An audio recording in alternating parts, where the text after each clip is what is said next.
Welcome to the deep dive. Today, we're diving into the life of Simón Bolívar. Oh, yeah. This guy pretty much redrew the map of South America. Revolutions, romances, daring military campaigns. Okay. And we'll even get to that mysterious encounter with José de San Martín. Yes. Another legend. Just strap yourselves in. This is going to be good. What really gets me about Bolivar is how his story goes way beyond just winning independence. Right. It really gives you a look into what it actually took to build a nation from scratch after centuries of colonial rule. Yeah, because you don't just declare independence and you're done, right? Exactly. There's a whole, okay, now what moment. You got it. And to really get where Bolivar was coming from, we got to go back to his roots. Okay. He was born in Caracas, Venezuela back in 1783, right in the thick of Spanish colonial rule. Okay. But he wasn't just any kid. Yeah. He was born into the Venezuelan elite, a wealthy Creole family, the Mantuana class, the top 1%.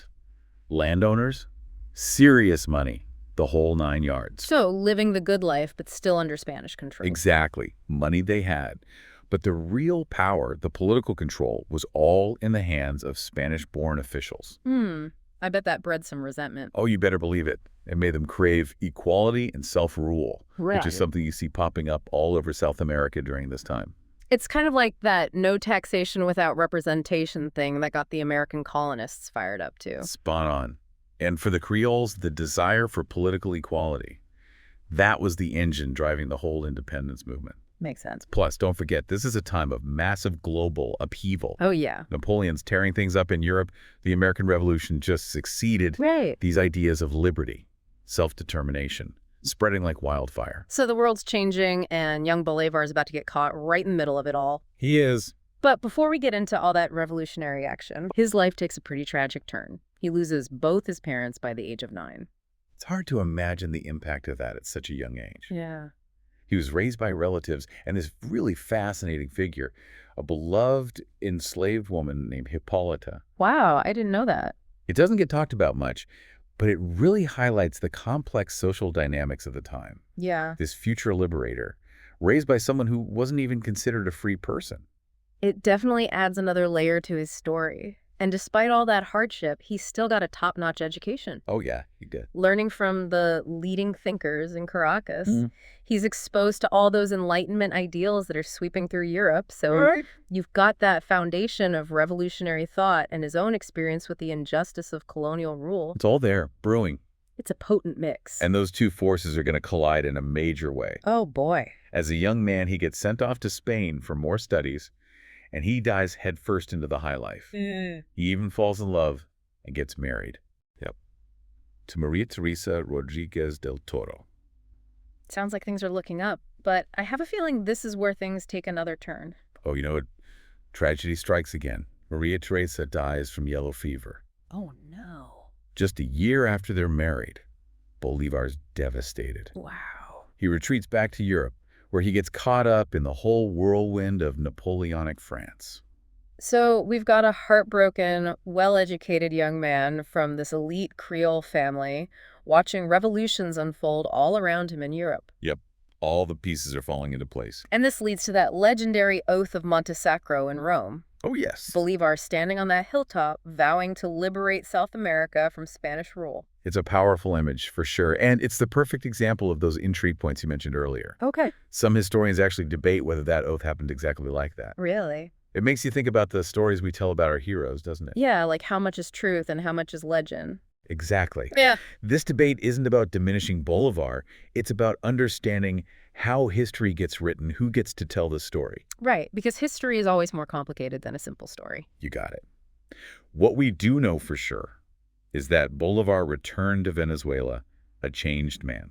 Okay. Fired up for independence and ready for action. So he gets back and things are already at a boiling point. Oh, yeah. There had already been uprisings against Spanish rule. Wow. Led by Francisco de Miranda, another key figure in the fight for independence. So Miranda was like the first wave of the revolution. He was kind of the elder statesman of the movement. Got it. And then, bam. Napoleon invades Spain in 1808, throws the colonies into chaos. Exactly. Creates a power vacuum, the perfect opportunity for the Creoles to seize control. I bet Bolivar saw that as his chance to step up. He did. But he realized Miranda's approach wasn't working. Interesting. He was inspired by him, of course, but he knew they needed a bolder strategy. So what did he do? He joins this secret group called the Caracas Conspiracy and delivers his first big political speech.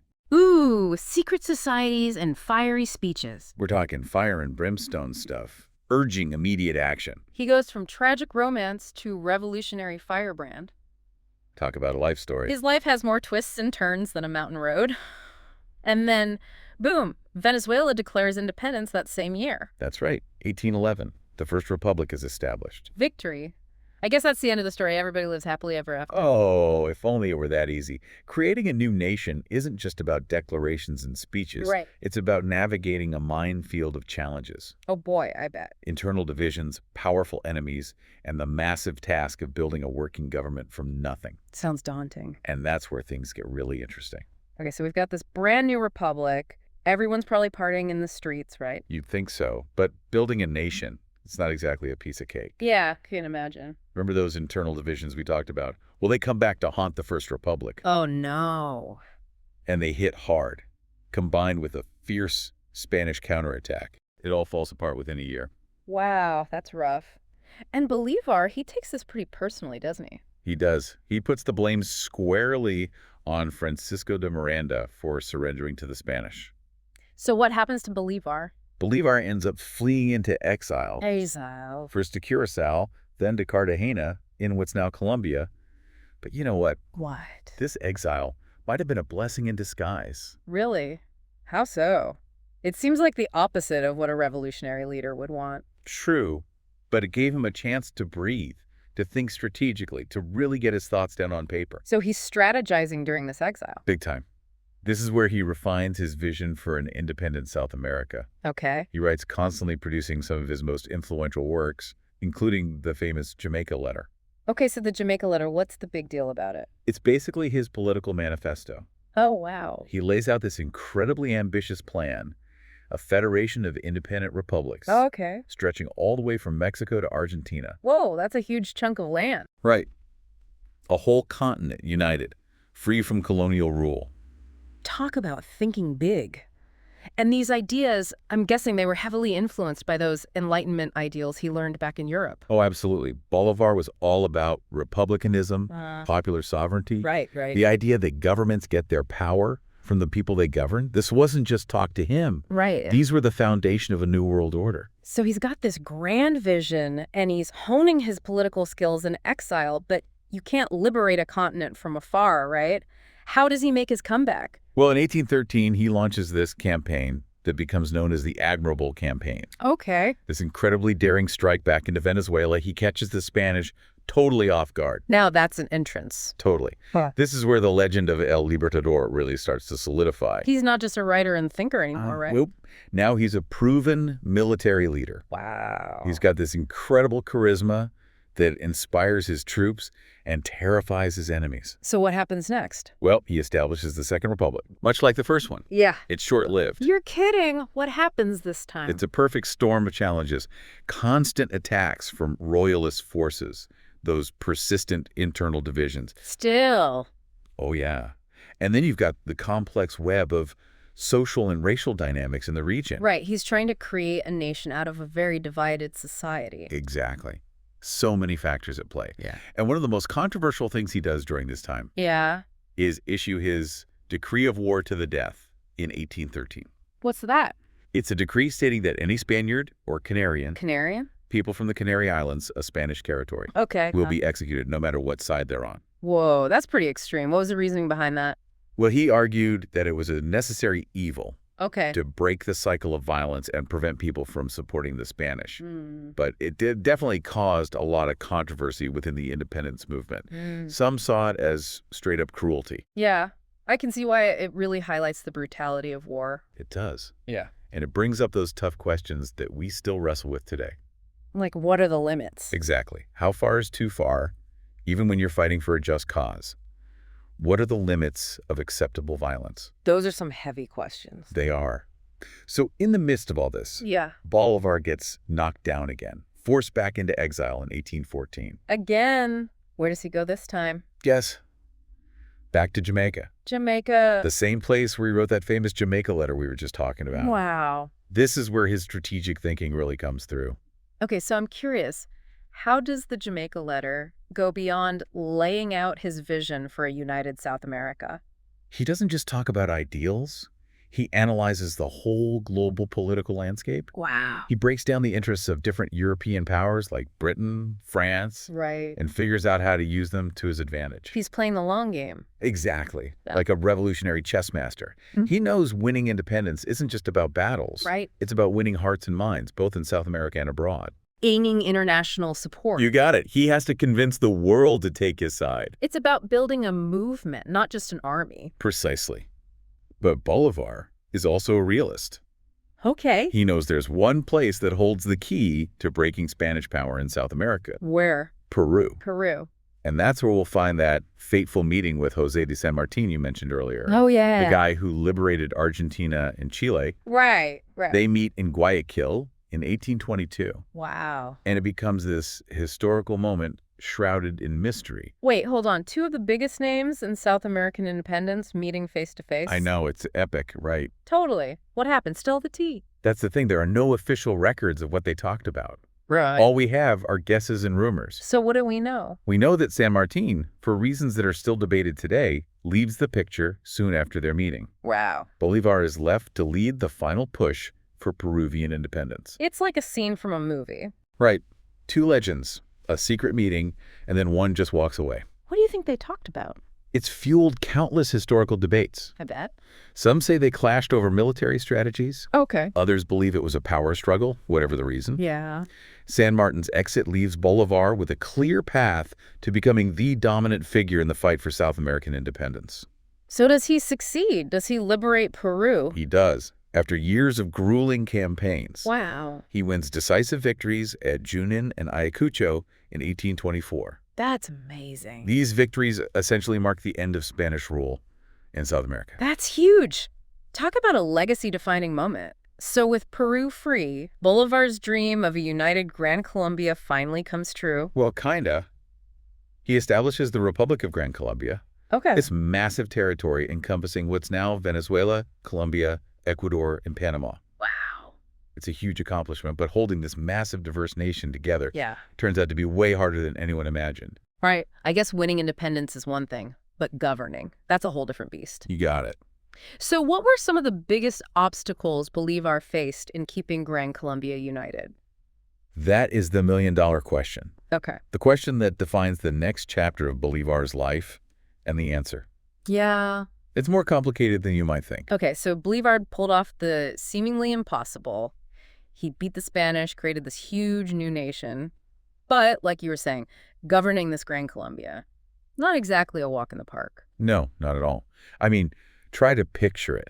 You're trying to unite all these different regions that have been separate for centuries, Right. each with their own culture, history, their own way of doing things. Yeah. That was Gran Colombia. A melting pot, but with some serious tension bubbling under the surface. So it's like trying to force together puzzle pieces that just don't quite fit. Exactly. And one of the biggest issues was this classic debate, centralism versus federalism. Right. Bolivar, with his European education and, let's just say, his strong personality, Okay. he was all about that centralized government. He really believed Yeah. that it was the best way to keep the nation together and stable. Kind of like a parent trying to keep a rowdy family in line. Exactly. Yeah. But not everyone was thrilled with that parent knows best approach. I bet. So some people wanted more freedom. Exactly. A lot of folks, especially in places like Venezuela and Ecuador, Right.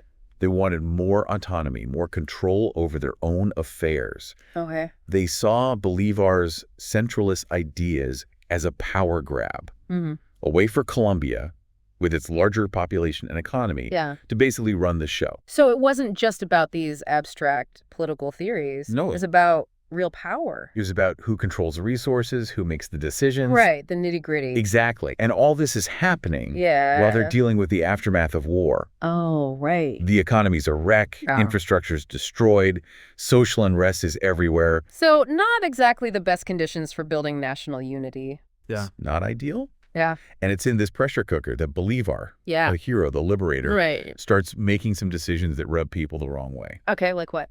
Well, in 1828, Yeah. facing mounting opposition. Okay. He even survives an assassination attempt. Wow. He decides to take drastic measures. He grants himself dictatorial powers. Whoa, hold on. The guy who fought for freedom becomes a dictator. It's that classic revolutionary dilemma. What do you mean?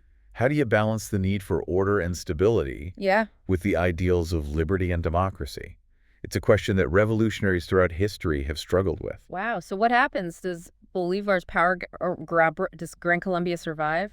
Unfortunately, no. By 1830, Bolivar is a broken man. Oh, that's sad. He's completely disillusioned. Yeah. The constant infighting, his dream falling apart. Right. He resigns. And soon after, Gran Colombia breaks up Oh, wow. into the separate countries we know today. Venezuela, Colombia, Ecuador, Panama. It's a heartbreaking end to such an incredible story. It is. All that struggle, all that sacrifice, and it all crumbles. It really shows you how complicated revolutions can be. They really are. Winning independence was just the first hurdle. Yeah. Building a lasting peace, a unified nation, turns out that's a whole other challenge. And then to make things even more tragic, Yeah. Bolivar dies that same year 1830. at only 47 years old. He died in exile, rejected by the very people he liberated. It makes you wonder, could things have gone differently? Was this breakup inevitable? Historians are still debating that today. Some argue that Bolivar's vision Yeah. was just too ambitious, too idealistic for the reality of the region. Okay. Others say those deep regional rivalries, Yeah. the economic inequalities, Right. those are the things that doomed Gran Colombia from the start. It's so complex. It is. And there's another aspect we often forget about, What's that? the challenge of leadership. After a larger-than-life figure like Bolivar, who could possibly step into those shoes? Who could hold this fragile new nation together? It's like what happens after the superhero flies off into the sunset. Exactly. Who's left to deal with the day-to-day challenges of actually running a country? Right. It's the less glamorous side of revolution. It is. And it's a challenge that goes beyond just Bolivar and South America. I see. It's something all revolutionary movements have to grapple with. How to transition from fighting to governing. Exactly. How do you go from the passion and energy of revolution Right. to the long, slow work of building a lasting peace? It reminds us that real change isn't just about tearing things down. No. It's about building something new in their place. Well said. And that takes more than just military might. I agree. It takes wisdom, compromise, and a willingness to work through disagreements peacefully. Yeah. All those messy but crucial elements of democracy. So Bolivar's dream of a united South America may have failed, It did. but his impact is still huge. Oh, yeah. Absolutely. He's still revered as the Liberator, a symbol of independence and courage across Latin America. But it's not a simple legacy, is it? It's complicated. He's also criticized for his authoritarian leanings Right. and for the violence of the independence wars. It's always more nuanced than we think. Always. And even today, his name is invoked by politicians Oh, yeah. all over Latin America, often with very different goals in mind. It makes you think about how we remember historical figures. It does. How do we reconcile the good and the bad, the triumphs and the tragedies? I think that's one of the most important takeaways from Bolivar's story. What do you mean? It's not a straightforward black and white narrative. It's messy, it's complex. It is. It's a human story that forces us to confront some uncomfortable truths. About power, ambition, and the challenges of building a just society. Exactly. And I think that's what makes history so captivating. I agree. It's not just about memorizing dates and names. Right. It's about wrestling with these big, timeless questions that are still so relevant today. Well said. I think we'll leave our listeners with one final thought. Okay, I like it. What do you think Bolivar would make of South America today? What would he say about the progress, the challenges that still remain? That's something worth pondering. It is, and maybe by exploring his story with all its complexities, Yeah. we can gain a deeper understanding of the region's past and present. And maybe even get a glimpse of what the future might hold. Thanks for joining us for this deep dive into the life and legacy of Simón Bolívar. It was my pleasure. Until next time, keep exploring.